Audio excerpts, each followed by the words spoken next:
Good morning, guys. Okay, so I'm about to head out. So I just wanted to bring y'all some goodies before I leave.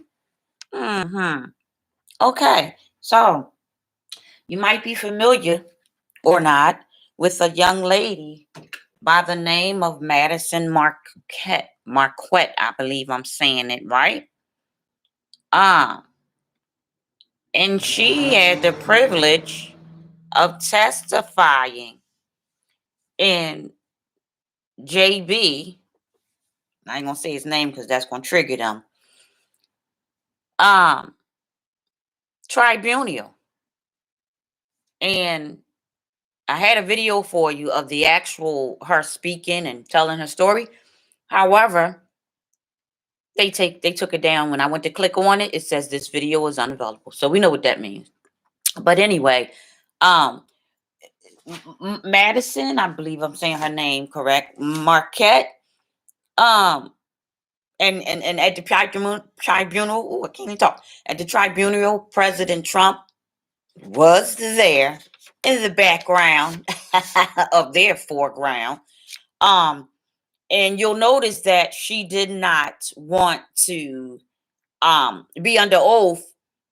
And when they asked her to point out the young man that has R-worded her and trafficked her, she looked at the person, which we now know is a clone, and she said, wait a minute, I know what the J and the B look like, but that's not him. But the J and the B was the one that did this to me. And so they showed her some pictures of the real J to the B. So my question is, y'all know I already know the answer. Did the fake Joe Biden get the big old E word? I think he did. So here's a little bit of what was reported. It says that the victim and subscriber of child trafficking, Madyson Marquette, she testified at multiple military tribunals in Washington, D.C., aka prison, aka Guantanamo Bay. She, Madyson Marquette, I hope I'm saying your name right, beautiful. She confirmed that Joe Biden is not running America. I say it again. She confirmed, and she didn't need to confirm because we know that already. But she, Madyson Marquette, she confirmed that Joe Biden is not running America, and he has identified himself as her R-word and is involved with human trafficking. So I'm going to play this clip of confirming. And what I just read for you was a whole full video. It was 11 minutes, and they took it down. That was reported and aired for the public, if you know where to search at, June 1st, 2021 at 12:41 a.m. in the morning. So they holding tribunals, honey, while we sleeping. Oh, child. But so anyway, let's get this. Let me see. Give me a second. Cause these daggone commercials. Wait a minute. There is. All right, so I ain't dressed. I gotta get dressed though, y'all. How everybody doing out there? Hope you're doing all right and hanging in there and not worrying. You need to be praying for everybody, child. Me, you, the president, your dogs, and your cats, honey. And also, child. Well, I say that for later because I got to run. But here we go. This video is evidence of tribunals. Now, I want to talk about this. They do an intro. There is part one, and I'm only going to show certain parts of this. You guys can go to the channel and watch the whole thing. The interview is fascinating, and she verifies a lot of stuff that especially me and Sarge and me and Delara and a lot of other people have been talking about, myself and Delara and I, and whatever. Anyway, her name is Madyson Marquette. And when the president, I think this is the same young woman that when the president was talking, he was talking about there was a woman who was kidnapped and she's got a story to tell. Boy, does she have a story to tell. Yeah, boy, does she have a story to tell. So the guy that has this channel, he talks a little bit before he runs this interview. And he talks about how he had made a connection between President Trump and the gate company that built the gates around the White House and the Capitol building during the time when POTUS was still technically the president of the corporation, if you might say that. And this gate company was in Texas, and it built gates around the White House and the Capitol building. And there was a link between President Trump. And also, he was pointing out back then that ankle bracelets were being worn. And I go over this all the time, all the ankle bracelets. The Mad Cow had one. Smelly Pants had one. They all, it seems, at one point had these, not ankle bracelets, they were boots. They were booted. So this lady, this beautiful young lady, Madyson Marquette, she rescues kids now. And she testified at the tribunals that it was rumored that these things were going on. Look, the thing that made me think it was true was them talking about No Name McStain and how they put him to death. That them talking about it, it was Kasich on TV freaking out about it. It was his own daughter saying, oh, that made me think, yes, tribunals were happening. He also brings up the boots and how everyone was wearing boots. They were all wearing boots. The Mad Cow was wearing boots. Smelly Pants was wearing boots. They were all wearing boots, and they were everywhere with their boots on. I think they were letting the rest of their cabal know what was going on.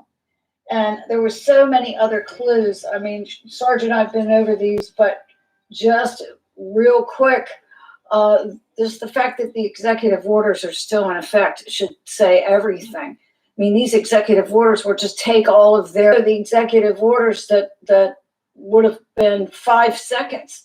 You know, they would have been turned around. The boots and the ankle monitors, the inauguration was so funky and fake. The Castle Rock White House connection where they're using a set for Biden's,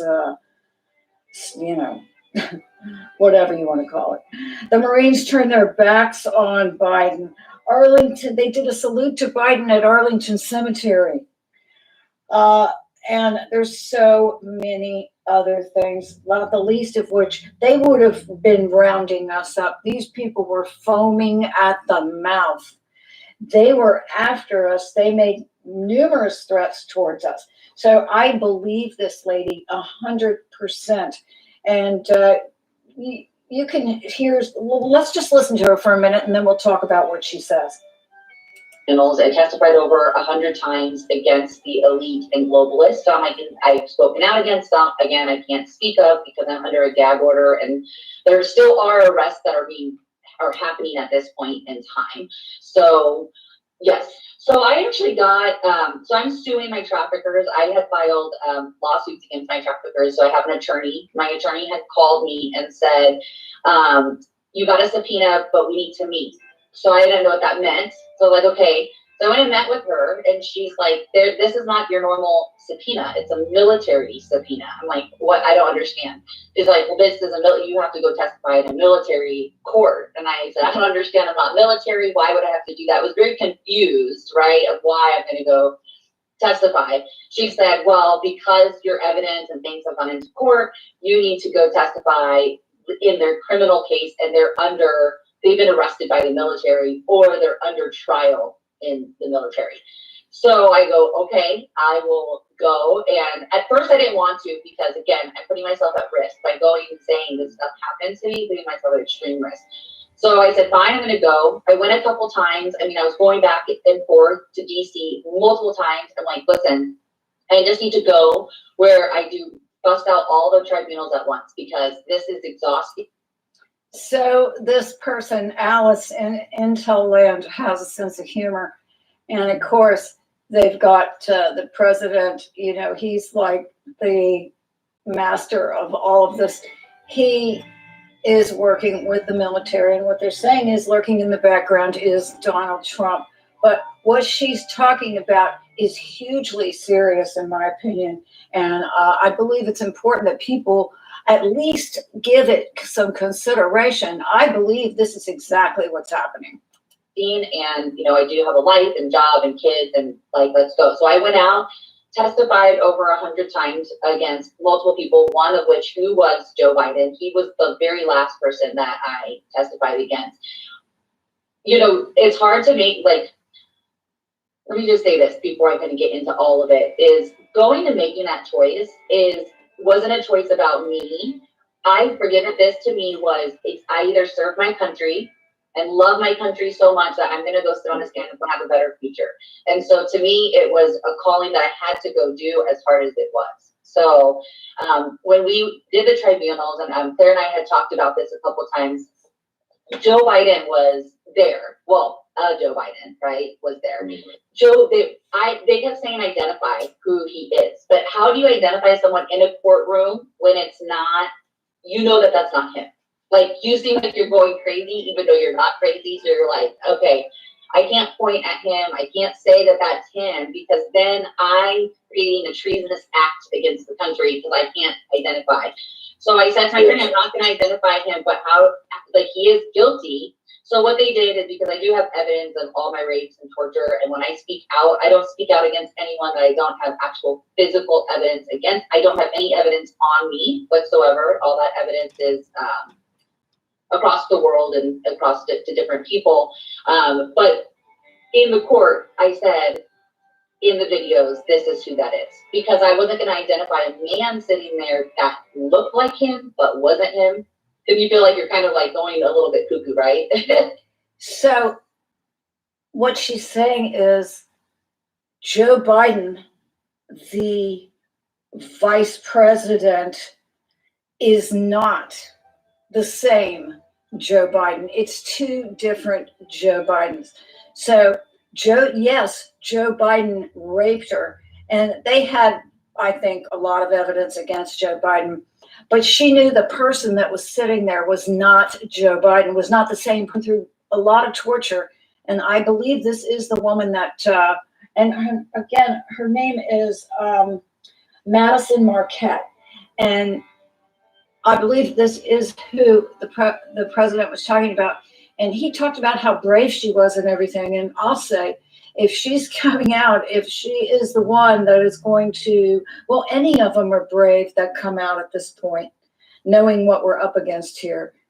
But yes, she says that she had knowledge. Well, she knew that they were two different people. So she couldn't, even though Joe Biden raped her, she couldn't point her finger at the guy in the courtroom because it was not Joe Biden.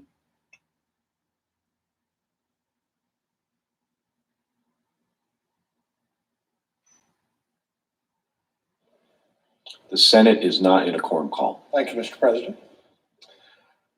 Well, Mr. President, it's 2 o'clock on a Friday afternoon, and we've now taken 2 votes on a bipartisan infrastructure plan that has not even been written yet, finally. We know there are outlines, and I'd ask consent that the quorum call be dispensed with. Without objection. Mr. President, it's 2 o'clock on Friday afternoon, and it looks like we're going to grind through this bipartisan infrastructure bill this weekend, as Senator Schumer has ordained. But we've now had a couple of votes, actually just 3 votes now, to proceed to a bill that hasn't even been written yet in totality. And indeed, the reason we were delayed this morning was because some of the text that was written did not comport with the agreement between the negotiating parties. I've said this from the beginning, that Senator Schumer should not rush a bill to the floor before it's ready. It's simply not a good practice. And we're talking about more than $1 trillion in spending that will affect every man, woman, and child in America. It's more important to get things right than to get it done fast. For weeks now, the bipartisan group of senators that have been negotiating this bipartisan infrastructure package have been engaged in intense negotiations with the White House to find common ground. Over the last several days in particular, our colleagues have logged countless hours to nail down specific provisions and how it would be paid for. I want to commend all of them for their efforts on both sides of the aisle. It's been a long road, but we still have a long road ahead. And I appreciate both sides working in good faith to try to reach an agreement. Like all of my colleagues, I'm eager to see the text in the bill to understand the specifics and how it impacts my state, what is included and what is not included. To gain my support, this legislation must accomplish two things. First, it must send sufficient resources to Texas to build and maintain our vast network of infrastructure projects. We're the fastest growing state in the nation, and with 29 million people, and we need to make sure our infrastructure is up to the needs. We have the largest network of roadways of any state in the country with more than 680,000 lane miles. We're also home to more than 55,000 bridges, far more than any other state. We have the water ports along the Gulf Coast, as the presiding officer knows, having lived in Houston, and ports of entry along the border with Mexico and Canada, all of which are critical to our economy, as well as airports, levees, waterways, and countless other infrastructure projects that are vital to our communities across the state. The pandemic has also highlighted the importance of broadband, including the need to expand access in unserved parts of the state. It's figured that we have about a third of our state without adequate access to broadband. And of course, that became critical when our children were studying remotely from home, or when people attempted to see their doctor using telehealth. Broadband has gone from a convenience to a necessity. It's going to take a little while to comb through the specifics of this massive bill. I think at last count it was 2,600 pages long, to see if it meets my two criteria, but that is my priority number one.